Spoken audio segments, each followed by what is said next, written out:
मित्रों नमस्कार। अध्ययन बिंदु के इस डिजिटली प्लेटफॉर्म पे एक बार पुनः आप सभी का स्वागत है। अ, हम लोग करंट अफेयर पढ़ रहे हैं। इसको हम लोग ना दो तरीके से पढ़ने का प्रयास कर रहे हैं। एक तो थ्योरी के माध्यम से पढ़ रहे हैं हम लोग करंट अफेयर, जिसमें प्रतिदिन 5 टॉपिक का बृहद स्तर पे डिस्कशन कर रहे हैं हम लोग, है ना। उससे जो भी प्रश्न बन सकते हैं उसको ठीक से समझने का प्रयास कर रहे हैं। जो भी डायमेंशन बन सकते हैं उसको ठीक से समझने की कोशिश कर रहे हैं परीक्षा के दृष्टिकोण से, है ना। और दूसरा डायमेंशन हम लोगों का है कि वन लाइनर फॉर्म में, क्योंकि हम जानते हैं, आप सभी जानते हैं कि आर ए आर ओ 2025 जो होने वाला है 27 जुलाई को और 71वीं बीपीएससी जो 30 अगस्त को होने वाला है, या अक्टूबर में जो यूपीपीएससी का पेपर प्रारंभिक परीक्षा का होने वाला है, उसमें दोनों प्रकार के क्वेश्चन आएंगे। एक तो थ्योरी वाले से भी क्वेश्चन आएंगे। थ्योरी वाले से क्वेश्चन कैसे आएंगे कि कूट के प्रकार के क्वेश्चन आएंगे। कूट कूट जो हो सकता है ना, इस प्रकार के, या स्टेटमेंट वाले 2-3 स्टेटमेंट दे देंगे वहां से, और फिर उसको करंट अफेयर के आधार पे उसको पूछेंगे कि आप इसके सही उत्तर तक पहुंचिए। फिर दूसरे आते हैं वन लाइनर प्रकार के। तो इस समय जो परीक्षा का जो पैटर्न चला है ना, मतलब जो अभी देखने को समझ में आ रहा है, तो ये दोनों जो प्रकार है, एक तो वन लाइनर वाला भी और एक जो थ्योरी वाला भी, तो इसमें लगभग 60% आजकल 60% आजकल थ्योरी से प्रश्न आ रहे हैं और 40% के आसपास करंट अफेयर का ये वन लाइनर फॉर्म में आ रहा है। तो हम लोग ना दोनों तरीके से इस ये जो करंट अफेयर का हेडल है इसको टेकल करने के लिए दोनों तरीके अपना रहे हैं, दोनों माध्यम से आगे बढ़ रहे हैं। ये जो वन लाइनर घटनाक्रम है, इसको राष्ट्रीय घटनाक्रम के नाम से हम लोग पढ़ रहे हैं। इसका पहला पार्ट आ चुका है जिसमें हम लोगों ने 46 प्रश्नों को, वन लाइनर क्वेश्चनों को देखा था हम लोगों ने, है ना। इसी का आज ये पार्ट 2 है। यहाँ भी हम लोग लगभग 50 प्रश्न कोशिश करेंगे कि आज वन लाइनर फॉर्म में कंप्लीट करें, है ना। आइए शुरू करते हैं हम लोग। ये जो एक चीज और हम आपको बता दें कि इसकी जो वैधानिकता है और इसका जो प्रामाणिकता है, तो इसमें जो भी प्रश्न बनाए गए हैं ना, ये घटनासार है। और ये दृष्टि की जो मोटी वाली आंख वाली जो बुक आती है, क्रॉनिकल की जो मंथली मैगजीन आती है, और कुछ कोचिंग इंस्टीट्यूट के जो मैगजीन आते हैं जैसे दृष्टि हो गया, संस्कृति हो गया, तो यहाँ से ये प्रश्न और इसके मैटर को उठाया गया है ना। तो इसकी प्रामाणिकता को लेके आप लोग निश्चिंत रह सकते हैं कि इसमें जो भी प्रश्न, जो भी मैटर दिए जा रहे हैं, ये प्रामाणिक मैटर है, ठीक है। और इसमें हम लोग दिसंबर 2024 से जून 2025 तक के घटनाक्रम को अभी कंप्लीट कर रहे हैं। ये जस्ट कंटिन्यूअसली बना रहेगा जब तक कि 71वीं बीपीएससी नहीं हो जाता और यूपीपीसीएस की प्रारंभिक परीक्षा 2025 वाली अक्टूबर में जो होने वाली है वो नहीं हो जाती, तब तक ही कंटिन्यूअसली चलता रहेगा।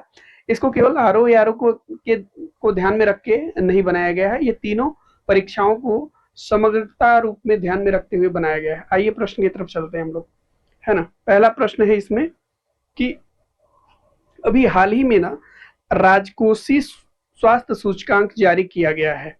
राज्यों को के राजकोषीय स्थिति को ध्यान में रखते हुए, या उसका एग्जामिन करते हुए, मूल्यांकन करते हुए कि राज्यों की राजकोषीय स्थिति क्या है, उसी को ध्यान में रखते हुए ये राजकोषीय सूचकांक जारी किया गया है। इसको किसने जारी किया है? तो नीति आयोग ने जारी किया है। फिर देखिए, ये एक प्रश्न नहीं है, ये जो तीनों प्रश्न है ना, अपने आप में एक प्रश्न के ही सब पार्ट हैं। तो राजकोषीय सूचकांक जो है ना, किसने जारी किया, ये क्वेश्चन पूछा जा सकता है। यह जो राजकोषीय सूचकांक जारी हुआ है, ये मतलब इसकी वार्षिक अवधि क्या है, यानी किस वर्ष को ये कवर करेगा, किस वर्ष के स्वास्थ्य, राजकोषीय स्वास्थ्य को जांचेगा, या उसके आधार पर ये रिपोर्ट बनाई गई है। तो 2022 और 23 के 22 और 23 को आधार बनाते हुए ये जो सूचकांक है उसको जारी किया गया है। फिर ये जो सूचकांक है ना, इसमें अच्छे प्रदर्शन करने वाले या शीर्ष पांच प्रदर्शन करने वाले राज्यों में कौन से राज्य हैं? तो सबसे अच्छा प्रदर्शन है उड़ीसा का, फिर छत्तीसगढ़ का, फिर गोवा का, फिर झारखंड का, और फिर गुजरात का। यहाँ पे हम देखेंगे ना कि अगर जो क्वेश्चन हमारे सामने आएगा कि राजकोषीय स्वास्थ्य जो सूचकांक जारी हुआ है, इसमें हमारा ध्यान विशेषकर जाएगा महाराष्ट्र की तरफ, राष्ट्र की तरफ, या तमिलनाडु की तरफ, या कर्नाटक की तरफ, या केरल की तरफ, है ना। लेकिन इसमें क्या है ना कि पहले स्थान पे कौन आया है? उड़ीसा आया है, इस चीज को हमें विशेष ध्यान रखनी है। दूसरे स्थान पे झारखंड आया है, छत्तीसगढ़ आया है। तीसरे स्थान पे झारखंड, गोवा। चौथे स्थान पे झारखंड और पांचवें स्थान पे गुजरात आया है। तो हमें बिल्कुल कंफ्यूज नहीं होना है। दक्षिण के जो राज्य हैं उनकी जो आर्थिक स्थिति है या राजकोषीय स्थिति है, ये उड़ीसा के, छत्तीसगढ़ के, गोवा के, झारखंड के और गुजरात से अच्छी नहीं है ना। तो इसको विशेष ध्यान में रखना है। कूट वाले भी प्रश्न यहाँ से बन सकते हैं कि राजकोषीय स्वास्थ्य सूचकांक को आरबीआई ने जारी किया, है ना। ये रॉन्ग स्टेटमेंट हो जाएगा। फिर सबसे अच्छा प्रदर्शन करने वाले राज्य दक्षिण भारत के हैं, है ना। तो ये दोनों स्टेटमेंट अगर जो बनता है तो ये दोनों स्टेटमेंट गलत होगा, क्योंकि हम जानते हैं कि इसको आरबीआई ने नहीं, नीति आयोग ने जारी किया है। और पहले 5 शीर्ष स्थानों पे उड़ीसा, छत्तीसगढ़, गोवा, झारखंड और गुजरात क्रमशः रूप में है ना। ठीक है, अगले वन लाइनर क्वेश्चन की तरफ बढ़े हम लोग। किस राज्य में सबसे अधिक रेलवे स्टेशनों पर सौर ऊर्जा संयंत्र लगाए गए हैं? तो ऑब्वियस सी बात है, जहां पे सौर ऊर्जा का उत्पादन सर्वाधिक होगा तो वहीं पे तो लगेगा। तो सबसे ज्यादा सौर ऊर्जा का उत्पादन कहाँ पे होता है? तो राजस्थान में होता है। ठीक, तो कितने स्टेशनों पे लगाया गया है? तो 275 रेलवे स्टेशनों पे सौर ऊर्जा संयंत्र लगाया गया है। ठीक, अगला प्रश्न है कि नई दिल्ली में आयोजित विकसित भारत युवा संसद 2025 का उद्घाटन किसने किया? तो ये उद्घाटन किसने किया? केंद्रीय मंत्री मनसुख मंडाविया ने किया। कौन सी, किसका उद्घाटन किया? विकसित भारत युवा संसद। अगले प्रश्न की तरफ बढ़े हम लोग। अगला प्रश्न है, केंद्रीय मंत्रिमंडल ने अंतरराष्ट्रीय भूमि सीमाओं पर स्थित गांवों के विकास के लिए पूर्ण रूप से केंद्र द्वारा वित्त पोषित केंद्रीय क्षेत्र की योजना के रूप में किसकी मंजूरी दी? तो वाइब्रेंट विलेज प्रोग्राम जो था ना, इसके पार्ट 2 को, यानी वाइब्रेंट विलेज प्रोग्राम पार्ट 2 को मंजूरी दी गई है।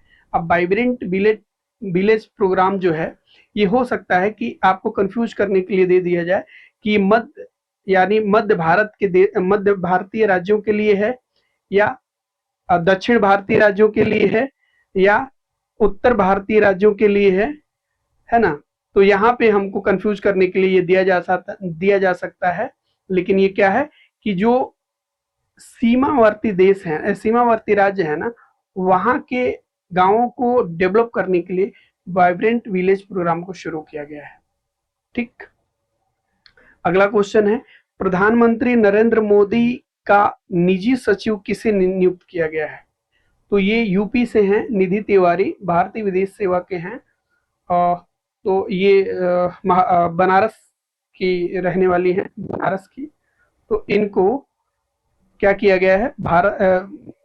नरेंद्र मोदी के प्रधानमंत्री के निजी सचिव के रूप में इनको नियुक्त किया गया है।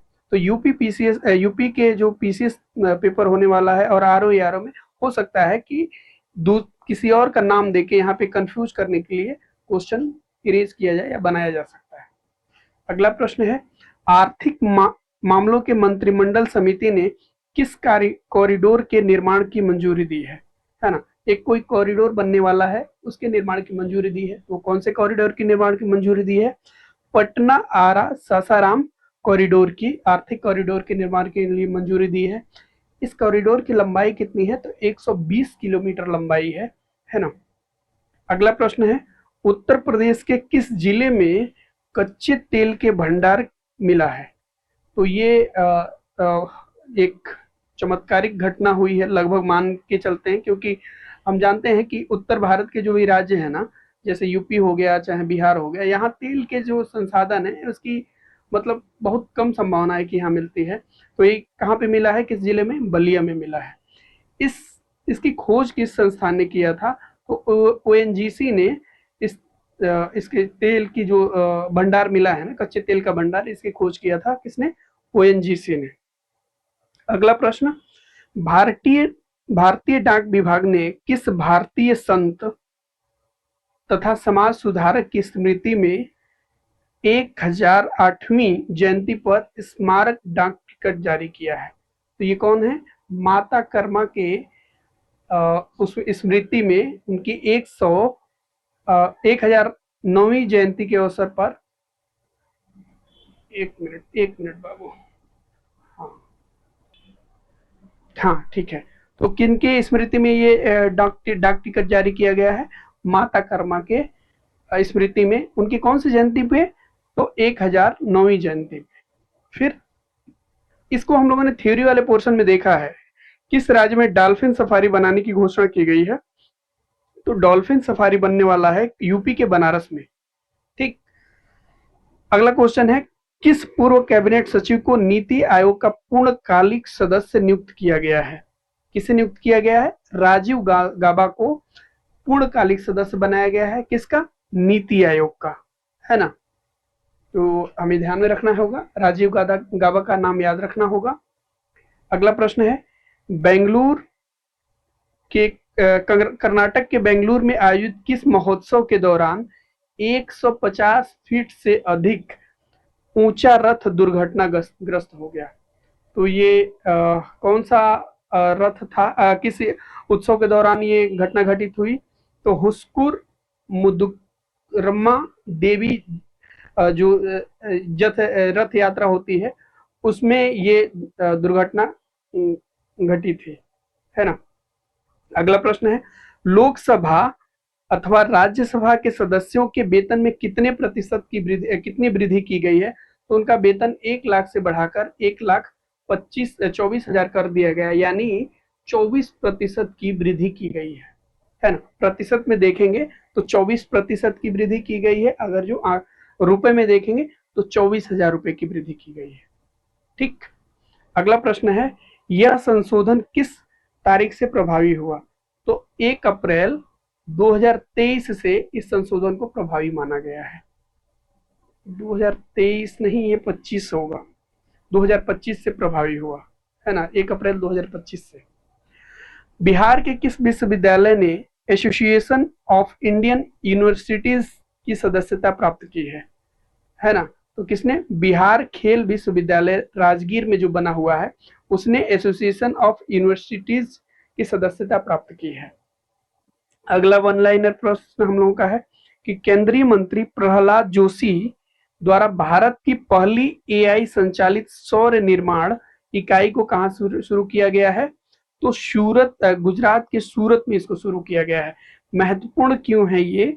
तो भारत की पहली एआई संचालित सौर इकाई है ये, इसीलिए ये थोड़ा सा महत्वपूर्ण हो सकता है।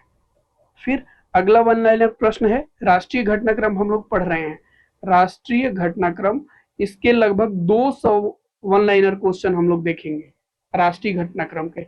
इसी प्रकार अंतरराष्ट्रीय घटनाक्रम के, राष्ट्रीय घटनाक्रम के 200 प्रश्नों को हम लोग देखेंगे।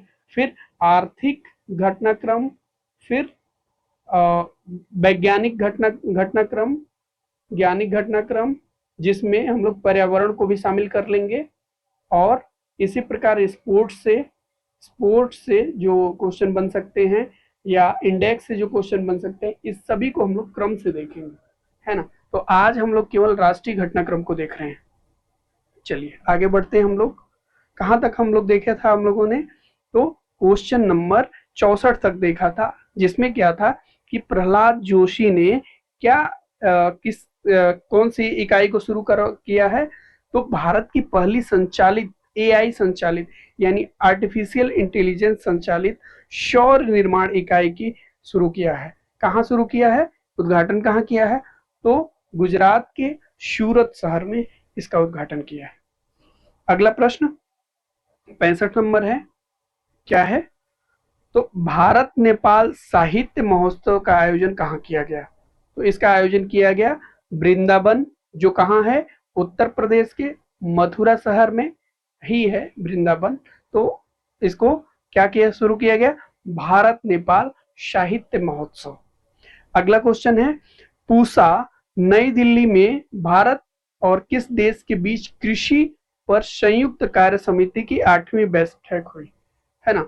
तो जर्मनी और भारत के बीच में कृषि पर संयुक्त कार्य समिति की बैठक हुई है। कहाँ, किस संदर्भ में? तो नई दिल्ली में। पूषा से संबंधित है, यानी कृषि से संबंधित है ये। ठीक।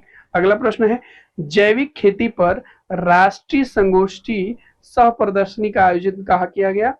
किस पे? देखिए, जैविक खेती पर क्या है, राष्ट्रीय संगोष्ठी का प्रदर्शनी का आयोजन कहाँ किया गया? गाजियाबाद, यानी उत्तर प्रदेश के गाजियाबाद शहर में। तो ये उत्तर प्रदेश के जो भी एग्जाम होने वाले हैं, यहाँ पे ये क्वेश्चन संभवतः आ सकता है। अगला क्वेश्चन, भारत का पहला राज्य कौन बना जिसने विधानसभा में सांकेतिक भाषा शुरू किया है? तो ऐसा कौन सा राज्य है जिसने अपनी विधानसभा में सांकेतिक भाषा को शुरू किया है? तो ये राज्य है पंजाब। अगला प्रश्न, एक नए brownfield ammonia urea complex Namrup 4 को हाल ही में किसकी अध्यक्षता में मंजूरी दी गई? तो प्रधानमंत्री नरेंद्र मोदी की अध्यक्षता में इसको मंजूरी दी गई। क्या है ये? Greenfield ammonia urea complex Namrup 4। ये नामरूप कहाँ पे है? असम में है। तो ये इकाई कहाँ पे लगी होगी? असम में लगी होगी, है ना। देखिए नीचे मिल भी जाएगा। हाँ देखिए, यह परियोजना किस स्थान पर स्थित है? तो Brahmaputra valley fertilisation corporation limited Namrup Assam में स्थित है। ठीक। अगला क्वेश्चन है, भारत का पहला जहां भी क्वेश्चन आए ना, वो अपने आप में महत्वपूर्ण हो जाता है। तो क्या है? भारत का पहला ग्रीन वेस्ट प्रोसेसिंग प्लांट कहाँ स्थापित किया जा रहा है? तो बिचौली हिप्सी इंदौर में आयोजित किया जा रहा है, स्थापित किया जा रहा है। क्या? Green waste processing plant. ठीक। कहाँ पे? बिचौली हिप्सी इंदौर में, यानी इंदौर मान के चलें कि इंदौर में स्थापित किया जा रहा है। वहां इंदौर के शहर के किसी मतलब सिटी में या किसी मतलब कस्बे में ये आयोजित किया जा रहा है। ठीक, स्थापित किया जा रहा है। अगला प्रश्न है, उत्तर प्रदेश सरकार ने दिव्यांगों के लिए विशेष स्मार्ट स्कूल की शुरुआत कहाँ से की है? दिव्यांगों के लिए किया जा रहा है, क्या किया जा रहा है? विशेष स्मार्ट स्कूल बनाया जा रहा है। कहाँ पे बनाया जा रहा है? नोएडा में बनाया जा रहा है। अगला प्रश्न, हाल ही में किस राज्य या केंद्र शासित प्रदेश की पुलिस ने शिष्टाचार स्क्वाड लॉन्च किया है? तो ये कार्य कहाँ हो सकता है? दिल्ली में ही हो सकता है। शिष्टाचार स्क्वाड लॉन्च किया गया है। ठीक। अगला प्रश्न, फिट इंडिया कार्निवल 2025 का आयोजन कहाँ किया गया? ये भी किया गया नई दिल्ली में। नई दिल्ली में जल सततता सम्मेलन 2025 का आयोजन किस मंत्रालय के तहत हुआ? तो जल शक्ति मंत्रालय के तत्वाधान में इसका आयोजन किया गया। ठीक। ये दोनों क्वेश्चन एक ही से मिलते जुलते हैं या एक दूसरे से संबंधित है। यानी जल सततता सम्मेलन 2025 का फोकस क्या था? औद्योगिक जल उपयोग दक्षता। ठीक, ध्यान में रखेंगे हम लोग। आगे बढ़ते हैं, पीएम युवा 3.0 योजना किस मंत्रालय के तहत शुरू की गई है? तो युवा योजना, पीएम युवा 3.0 योजना किस मंत्रालय के तहत शुरू किया गया है? तो शिक्षा मंत्रालय के तहत शुरू किया गया है। अब क्या है पीएम युवा 3.0 योजना का मुख्य उद्देश्य क्या है? तो 30 वर्ष से कम उम्र के युवा लेखकों को प्रशिक्षित करना। ठीक। अगला बिंदु, नरेंद्र मोदी को किस देश की सर्वोच्च नागरिक सम्मान grand commander of the order of the star end of the Indian ocean ये सम्मान, नागरिक सम्मान, सर्वोच्च नागरिक सम्मान, जैसे मान लेते हैं भारत का सर्वोच्च नागरिक सम्मान क्या है? तो भारत रत्न है ना। सॉरी, भारत भारत रत्न। तो इसी प्रकार कहाँ का ये सर्वोच्च सम्मान है? मॉरिशस का। किसे दिया गया? नरेंद्र मोदी, भारतीय प्रधानमंत्री नरेंद्र मोदी को। क्या नाम है? Grand commander of the order of the star and the of the Indian ocean. बहुत बड़ा ये नाम है, 3-4 बार याद करेंगे तो याद हो जाएगा। अगला प्रश्न हम लोग आगे बढ़े। अगला प्रश्न है, नरेंद्र मोदी यह सम्मान पाने वाले कौन से भारतीय बने हैं? तो प्रथम भारतीय हैं जिनको ये मॉरिशस ने अपने यहाँ का सर्वोच्च नागरिक सम्मान प्रदान किया है। अगला प्रश्न, 8 अप्रैल से 23 अप्रैल 2024 तक जल शक्ति मंत्रालय के अंतर्गत पेयजल एवं स्वच्छता विभाग द्वारा मनाए जा रहे पोषण पखवाड़ा 2025 की थीम क्या है?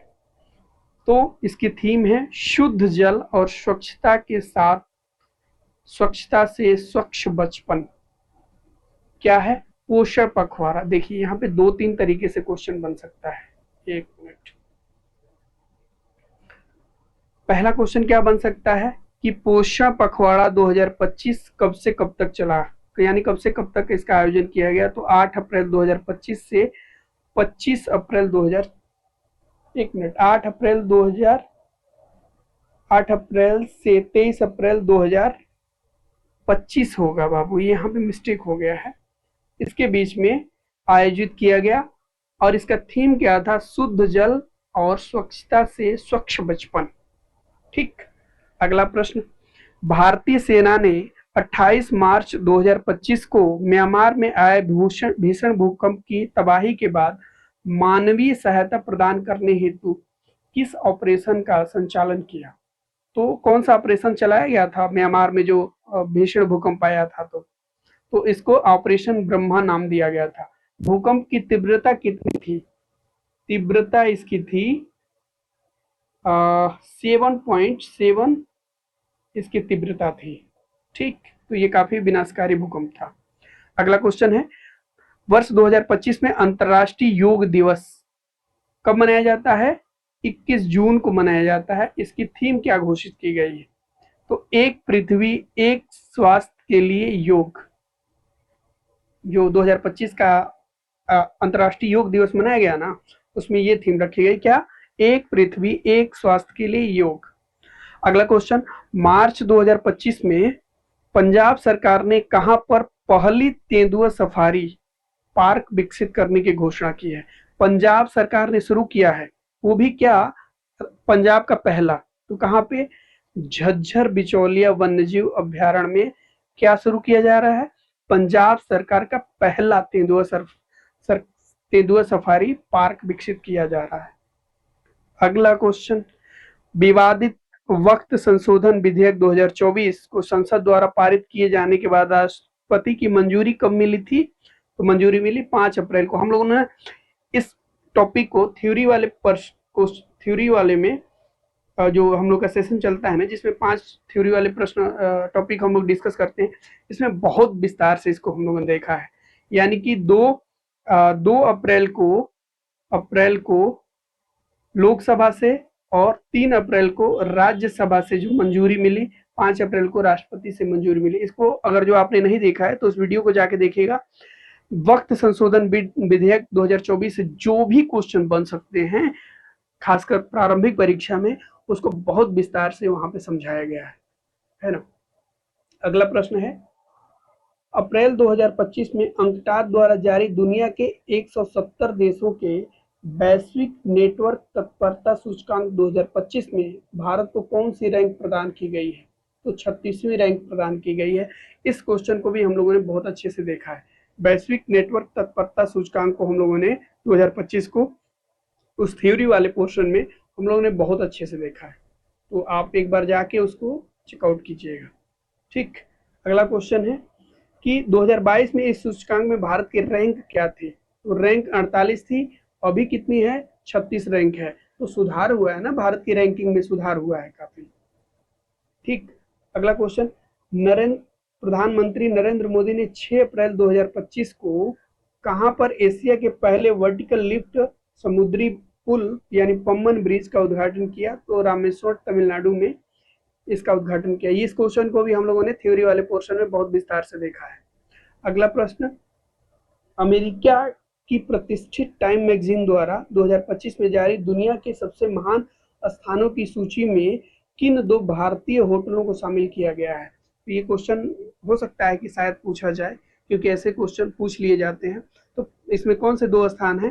तो जयपुर स्थित रेफल्स होटल तथा मध्य प्रदेश के बांधवगढ़ में स्थित ओबराय बिंद विलास वन्यजीव रिजॉर्ट, ये 2 जो भारत के होटल है ना, इसको शामिल किया गया दुनिया के सबसे महान स्थानों में 2025 के संदर्भ में।